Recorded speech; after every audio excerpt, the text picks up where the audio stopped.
নাবিকের হাতে জাহাজের চাকা, বঙ্গোপসাগরের কোনো এক প্রান্ত ছিঁড়ে ছুটে চলা, বিশাল সমুদ্রের নীল জলরাশির অপরূপতায় যেন হারিয়ে যাওয়া, মুগ্ধতার স্নিগ্ধতায় ছবির ফ্রেমে বন্দী হওয়া। চারপাশে যতদূর চোখ যায় তত দূরের দৃশ্যগুলো করে আলোড়িত, শরীরে বয়ে যায় শিহরণ, কিছুক্ষণের জন্য হারিয়ে যাওয়া যায় রোমাঞ্চকর অনুভূতিতে, যে অনুভূতিগুলো নিজের জন্য কিংবা একান্ত প্রিয় মানুষের জন্য। আর এই সবকিছুই যেন মিলবে কেয়ারি ক্রুজ অ্যান্ড ডাইন জাহাজে। পাখির চোখে এই দৃশ্যগুলো দেখলে ক্ষণিকের জন্য মনের গহীনে ধরা দিবে দারুচিনি দ্বীপের অপরূপতা। সেন্ট মার্টিন না হলেও নীল জলরাশির মুগ্ধতা মিলবে সোনাদিয়া, মহেশখালী, ম্যানগ্রোভ ফরেস্ট, বায়ু বিদ্যুৎ কিংবা নাজিরার থেকে।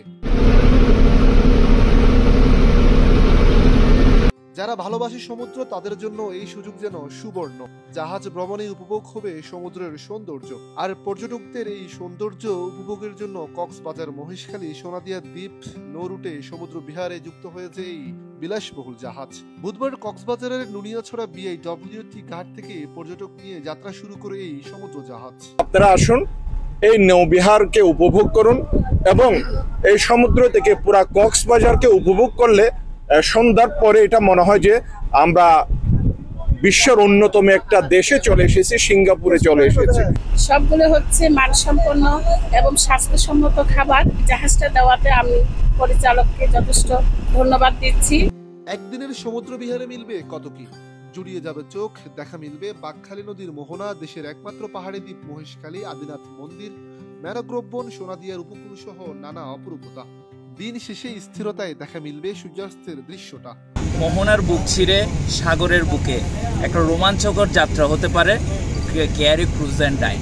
এই উদ্যোগটা খুবই ভালো উদ্যোগ, খুবই ভালো লাগছে আমার। এখানে অনেক ভালো লাগতেছে, সমুদ্রের পাখি দেখতেছি।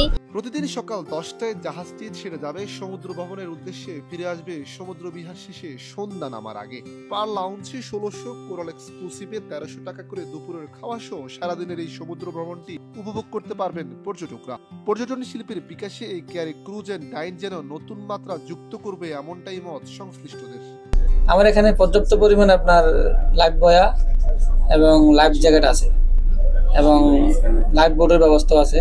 যাত্রীদের সর্বদিক দিয়ে নিরাপত্তার ক্ষেত্রে সব ব্যবস্থায় আছে। এটার উদ্দেশ্য হচ্ছে কি আমরা পর্যটনকে নতুন কিছু দেওয়ার জন্য, পর্যটকরা যেহেতু কক্সবাজারে হতাশ না হয়, ভিন্ন কিছু অভিজ্ঞতা নিয়ে যেন যায়, সেজন্য আমরা চেয়েছি যে এই উদ্যোগ আমাদের।